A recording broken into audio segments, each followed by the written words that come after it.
There is a quiet moment, known only to you, when something invisible shifts inside, and you realize you can never go back to where you were. That peculiar stillness you've felt lately. The sense that you've crossed a line no one else can see. No great crisis announced it. No obvious event. Yet, somewhere beneath the surface, you know, a boundary has been passed. The world feels a fraction more distant, colors a bit muted, and from within, something fragile, something entirely new, has begun to stir. According to the work of Jung, such moments are never accidents. They are quiet confirmations. You have faced, perhaps without even realizing it, the ultimate internal trial, a confrontation most people spend their entire lives avoiding. Jung proposed that only when an individual endures this passage does life begin to orient around their essence, rather than them being swept along by its currents. The simple fact you are here, watching this now, is not random. It is a soft tap on the shoulder from a deeper layer of your own psyche. A whisper saying, you are seeing this because you have met the final challenge. Now look ahead.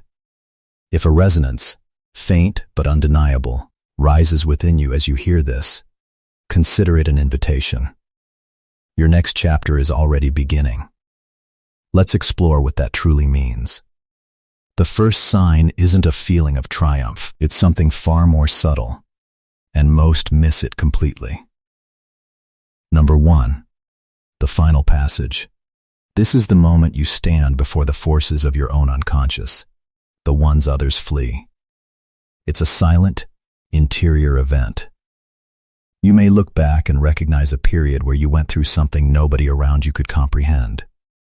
Not a job loss, not a heartbreak. Those are merely the doors that lead you to the real threshold. The true passage is the confrontation with the psychological architecture you've built for self-protection. Jung wrote, "One does not become enlightened by imagining figures of light, but by making the darkness conscious." This is that work. He described the night sea journey, not a literal voyage, but the visceral experience of being engulfed by your own inner darkness. You may have felt this. A months-long season where, outwardly, life was normal, yet inwardly, you wandered a landscape without landmarks. Hobbies lost their color. Social gatherings felt hollow. A profound, inexplicable emptiness settled in, as if life were gently prying your fingers from a chapter you'd long finished. Have you ever felt an inner cracking, unsure whether to hold yourself together or let the pieces fall? That was the test. Its defining characteristic? It forces you to encounter what you've avoided the longest. If you fear solitude, you are led into its depths. If you bury pain, you are placed where emotion floods uncontrollably. If you define yourself through others, every external reference point dissolves. This isn't punishment. It's the necessary dismantling of an old structure, making space for a more authentic self to form. In the unconscious, this is the old ego's last, desperate stand. It fears dissolution. That very fear is the marker that the trial has begun. Most people run. They immerse themselves in noise, in busyness, in new distractions. Anything to avoid the silence where the true confrontation waits. But if you chose to stay, even for a few minutes in that quiet, you did what few dare. And the evidence you succeeded is not what you might expect. The sign you've reached the other side is not instant joy. It's a subtle lightness. Waking one morning and breathing easier, a fear that once gripped you, now feels distant. A relationship dynamic that caused pain, suddenly clear, as if a fog has lifted. It's an old shell, falling away without a sound. That is the quiet rebirth Jung spoke of, the true self beginning to emerge after the old ego has cracked. And if you feel this message has found you at precisely the right time, that is no coincidence. When the unconscious shifts to a new frequency, life begins sending gentle signals to confirm the transformation. Which leads us to the second stage. where that old shell finally falls away. Number 2. The dissolving self. When the night sea journey completes its first phase, you enter one of the most profound transitions, the dissolution of the old identity. This isn't a dramatic breakdown. It's a slow, quiet peeling away of a psychological skin you've worn for years. A deep, indescribable ache of something outgrowing its form. Jung termed this ego dissolution, the moment the constructed self begins to soften, allowing the essence beneath to step forward after decades of concealment. It starts with whispers only you can hear. Roles that once provided confidence now feel like costumes. The narratives you clung to, I'm resilient, I know what I want, suddenly ring hollow. You feel unmoored, as if dissolving into empty space. Yet, beneath the disorientation, a knowing persists. This unraveling is necessary. Like an old tree shedding bark to allow for new growth. This dissolution is not failure. It's the signal you are ready to break free from the restrictive framework your past built for survival. Imagine a hermit crab that has outgrown its shell. The shell no longer fits. It becomes a prison. The vulnerable period of searching for a new home is terrifying, but inevitable for growth. Your old ego is that shell. It protected you, helped you navigate the world. But when your essence expands, the structure must yield. What happens inside your mind when your core identity begins to shift? From a neuroscience perspective, this resembles a profound challenge to your self-concept. When foundational beliefs about who you are questioned, the brain's prefrontal cortex, the seat of identity and planning, can temporarily lessen its activity. Meanwhile, the limbic system, the emotional center, fires more intensely. This is why you feel chaotic, emotionally raw, and directionless. But in this seeming chaos, the brain is quietly rewiring. It's discarding old neural pathways and laying groundwork for a more authentic you. Science calls this cognitive restructuring. Jung called it the emergence of the self. In that fertile silence, a new movement begins. Not maturity achieved through effort, but maturity born from surrender. Jung said, "There is no coming to consciousness without pain. That pain doesn't destroy you. It opens a depth you've never touched." Those who move through this describe a world forever altered. Not because circumstances changed, but because their perception has been cleansed. Trivialities lose weight. Old terrors lose their power. A new inner space opens, quiet, vast, and clear. And it's within this new inner space that you'll begin to notice life speaking to you in a strange, new language. Number 3. Meaningful coincidence.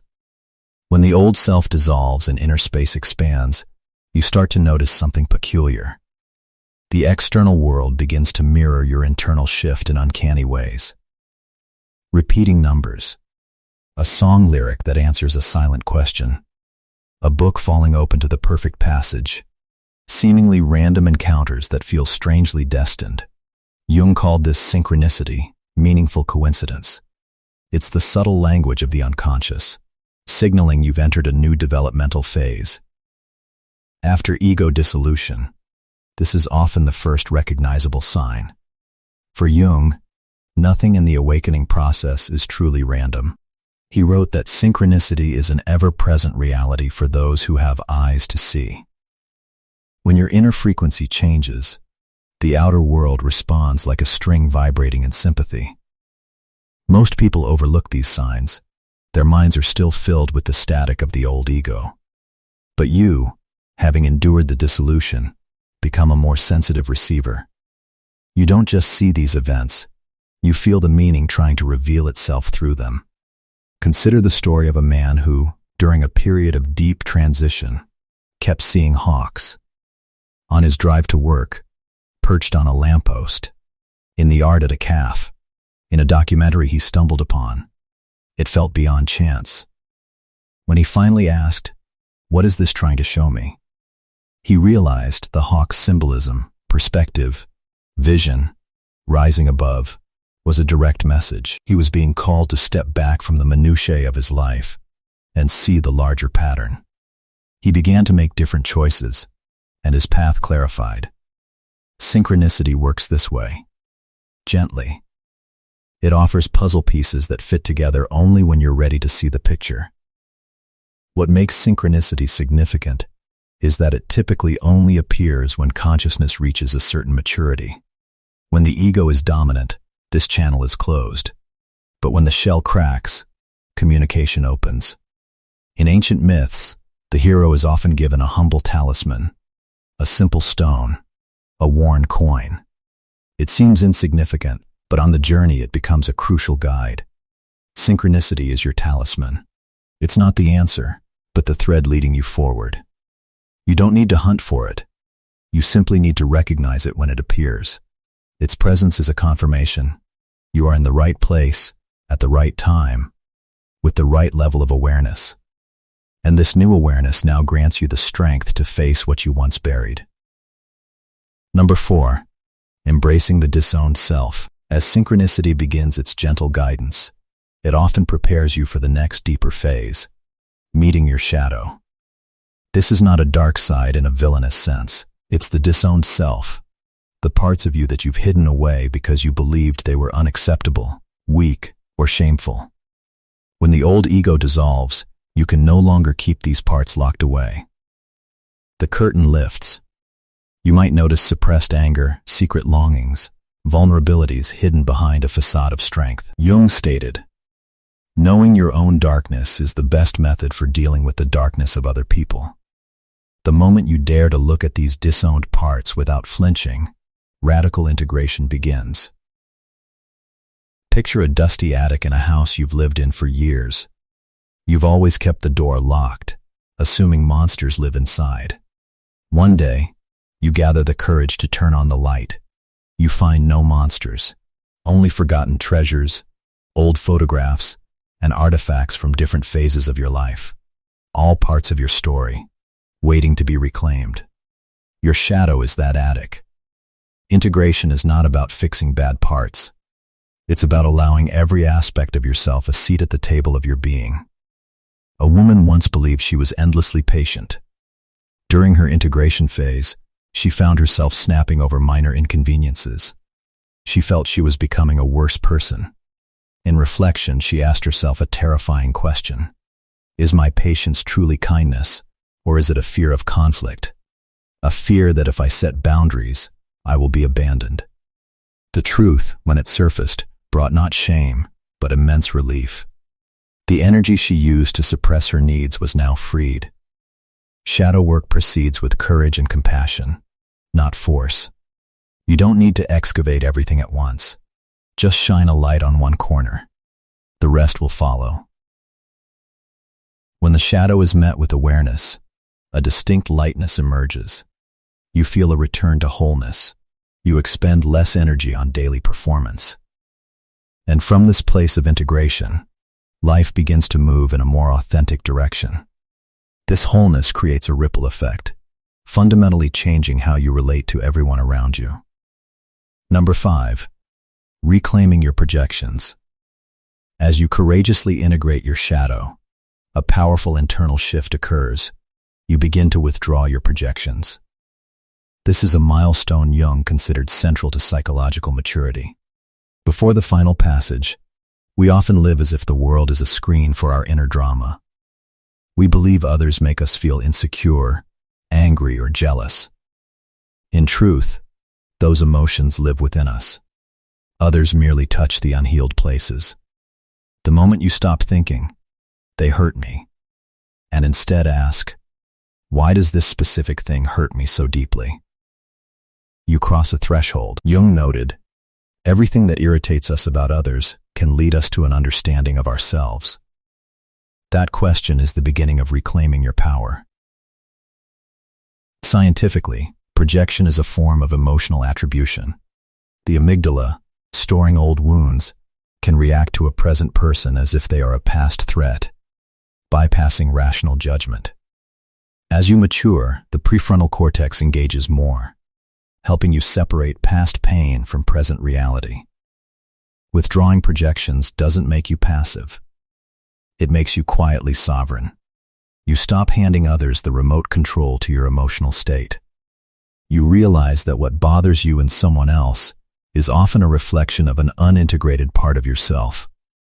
What you admire in them can point to a dormant potential within you.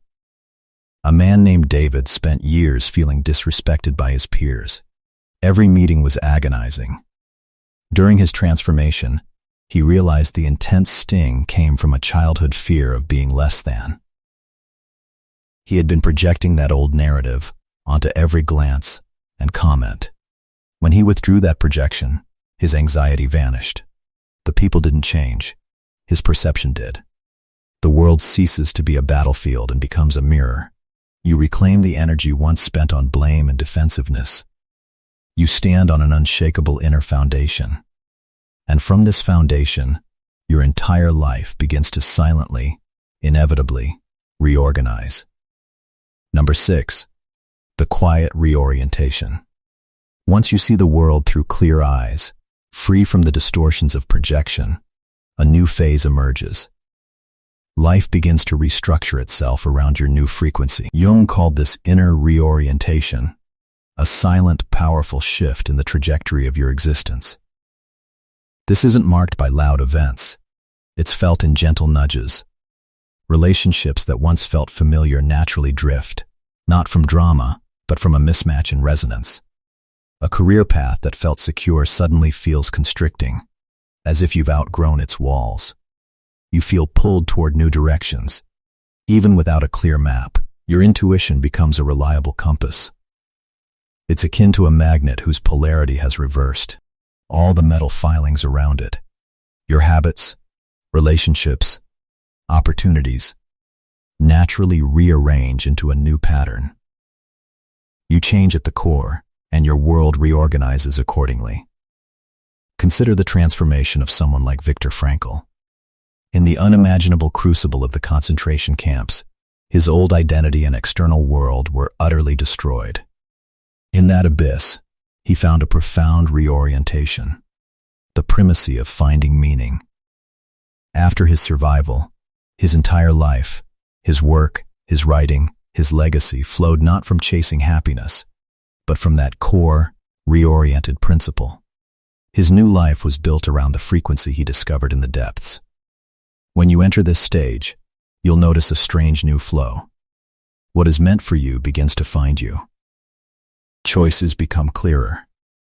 Doors open as you approach them. It's not about manifesting through force, but about aligning so completely that life's current carries you. So what is the ultimate gift after passing through all of this? It's not what our achievement-oriented culture would have you believe. Number 7. The unshakable ground.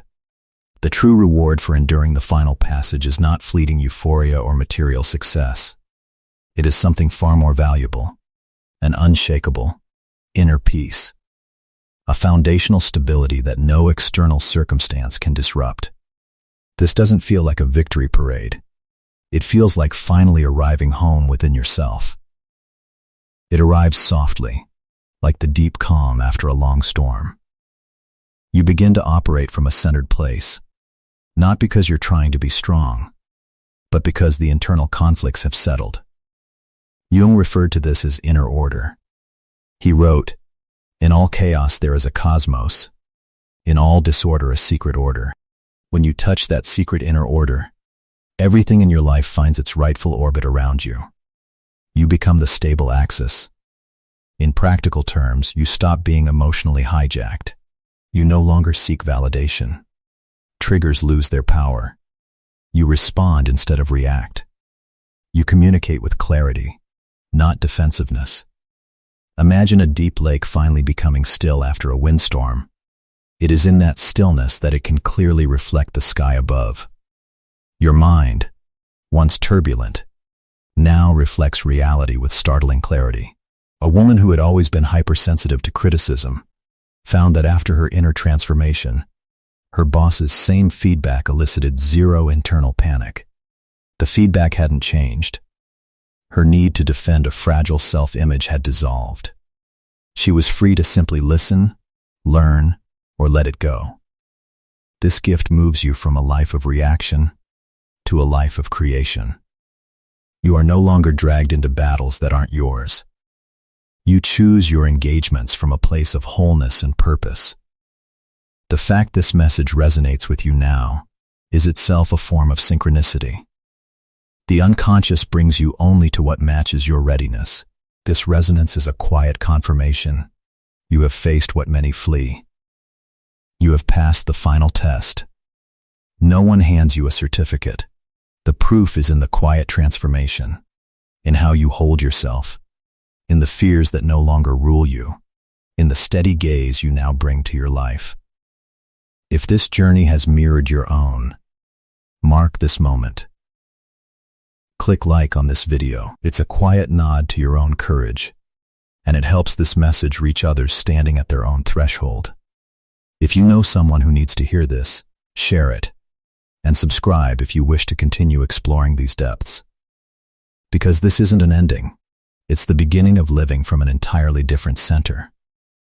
A deeper inquiry, the archetypal undercurrent. This process we've outlined, this final passage, is not merely a personal psychological event. According to Jung, it follows a pattern etched into the human psyche itself. It's an archetypal journey, the stages you recognize within yourself, the dissolution, the night sea, the meeting with the shadow, are echoes of myths and stories told for millennia. The hero's descent into the underworld, the shaman's initiatory sickness, the alchemist's nigredo or darkening phase, all are different cultural expressions of this same profound metamorphosis. Understanding this can bring immense comfort. You are not broken, not lost. You are participating in a timeless, deeply human process of becoming whole. The sense of isolation, no one understands what I'm going through, is part of the ordeal. But on the other side, you connect not just to a more authentic version of yourself, but to a shared, ancient human experience of transformation. So how do you navigate when the path seems darkest? When the old maps have burned away? The practice of sacred patience. In our culture of instant results, the most counterintuitive yet essential skill for this journey is sacred patience. This is not passive waiting. It is an active, courageous form of presence. It's the willingness to dwell in the question, to tolerate the emptiness, to trust the process even when no external evidence supports that trust. Think of a caterpillar in the chrysalis. From the outside, it appears as stillness, even death. But inside, a biological imperative is at work.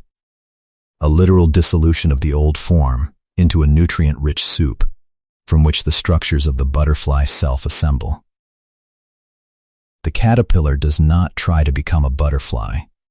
It surrenders to a biological blueprint. Your psyche has its own blueprint for wholeness. Sacred patience means becoming the witness to your own dissolution. It means observing the chaos, the fear, the longing, with a gentle, non-judgmental curiosity. Ah, this is the part of me that fears being worthless. This is the old pain of abandonment surfacing. This witness consciousness creates a critical space between you and the experience. You are not the storm. You are the awareness that contains the storm. This practice is what prevents you from gluing the old shell back on. It's what allows the cognitive restructuring in your brain to proceed without the interference of panic. Each moment of patient observation is a thread in the new neural tapestry of your integrated self. The role of symbol and ritual. As you practice patience, you may feel drawn to symbols, images, or simple rituals. This is not superstition. It's the language of the unconscious seeking expression. Jung found that when the conscious mind is in turmoil, the unconscious often communicates through powerful, spontaneous images, in dreams, in daydreams, in the accidental art you feel compelled to create. Pay attention to these symbols. They are clues to the specific nature of your transformation. If you dream of water, what does it state? A stagnant pond? A flowing river? A vast ocean?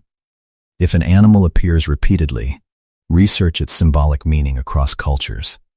These are not literal instructions, but metaphors your deeper mind is using to describe its own process. You can engage with this language.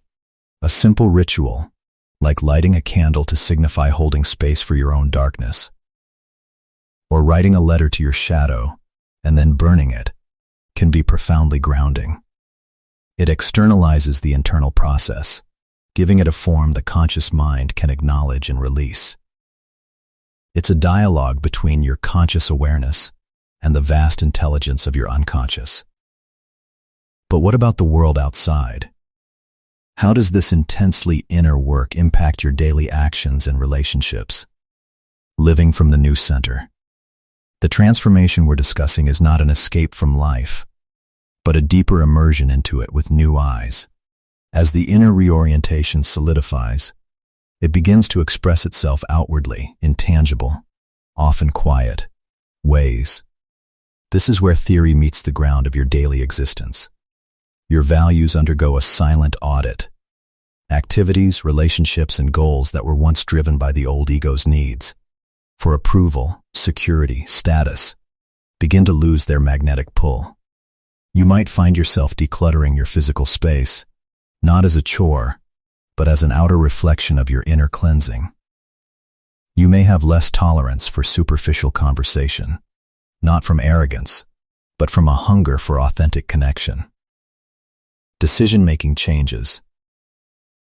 Instead of endless pros and cons lists fueled by anxiety, you begin to check in with a felt sense in your body. Does this path feel expansive or contracting? Does this choice align with my core values? Or is it a leftover from an old script? You learn to trust the quiet yes or no that arises from your new center, even when it contradicts external logic. In relationships, you become a different participant. You stop trying to fix or change others, because you see their journey as their own. You set boundaries not as walls, but as clear statements of your own being. Your presence becomes more steady, less reactive. You attract different people, those who resonate with your level of authenticity, and you release others without drama, understanding that seasons change. Professionally, you may feel a pull toward contribution over competition, meaning over mere metrics. Your work becomes an expression of your integrated self, not just a means to an end. This doesn't always mean a drastic career shift overnight. It often means bringing a completely different consciousness to the work you already do. This is the embodied result of the final passage. It's not a state of permanent bliss, but a state of profound alignment. Suffering still occurs, but it no longer threatens your core. It becomes information, a teacher, rather than an identity. The continuing journey. To believe this process has a final, complete endpoint is to misunderstand the nature of consciousness.